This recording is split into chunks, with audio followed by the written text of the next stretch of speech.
Tahu nggak sih tanda-tanda kiamat yang udah terjadi sekarang, Son? Yang pertama tuh ada Ka'bah dikelilingi oleh bangunan-bangunan tinggi katanya. Itu sekarang udah mulai banyak tuh Ka'bah yang dikelilingin bangunan-bangunan tinggi. Bahkan Menara Jam Mekah itu katanya adalah gedung tertinggi keempat di dunia saat ini. Itu ada di dekat sekali dengan Mekah itu. Orang berlomba-lomba membangun bangunan itu salah satu tanda kecil dari kiamat itu sendiri. Oke, yang kedua nih, katanya tanah Arab kembali hijau katanya. Dan itu pernah kejadian kan? Tanah Arab tiba-tiba hijau. Tapi kan kebanyakan itu sebenarnya rekayasa ya. Betul. Rekayasa. Artinya yang dimaksud hijau di sana adalah hijau yang itu karena kuasa Tuhan, bukan hijau karena kuasa manusia atau karena musim, karena hal-hal yang sifatnya hukum alam. Bukan rumput gitu ya maksudnya ya. Sama misalnya dibilang salah satu tanda kiamat itu adalah ada banyak orang yang mengaku nabi. Nah sekarang kan banyak kan orang ngaku nabi. Udah banyak sih itu. Di Depok tuh pernah kan? Ada di Indonesia aja ada beberapa orang yang ngaku nabi.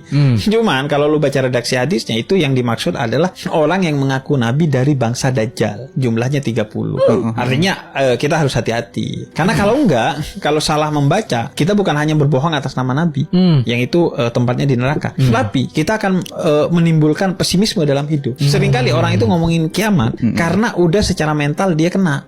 Atau pesimis terhadap hidup, akhirnya gue pengen kiamat aja. Nah ini tanda yang ketiga nih seru banget nih Son ya kan. Karena tanda yang ketiga itu adalah wanita berpakaian tapi telanjang katanya. Perempuan yang dia menutup secara fisik tapi membuka secara sikap. Misalnya kepalanya doang yang ditutup tapi bawah kepalanya nggak ditutup, lenggak-lenggok badannya masih kelihatan.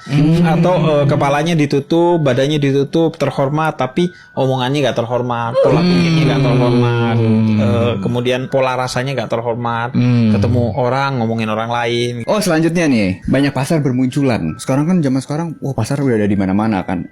Wah, di mana-mana di HP lu ada pasar. E-commerce termasuk juga. Betul. E-commerce ya kan. Gua gak mau bangun stereotip negatif tentang pasar. Karena kita hidup juga butuh pasar ya. Nabi katakan pasar itu tempatnya setan. Karena seringkali di pasar ada perilaku-perilaku kemaksiatan secara ekonomi dan bisnis. Nyuri timbangan, menipu orang. Makanya pada akhirnya pasar itu sesuatu yang bebas nilai.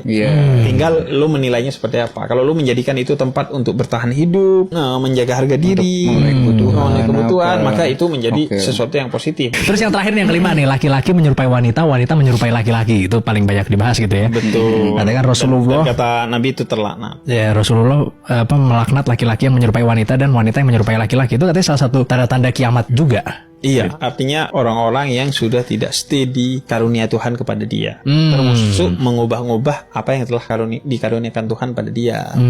Misalnya udah dikasih hidung begini, diubah lagi, ikut standar manusia lain.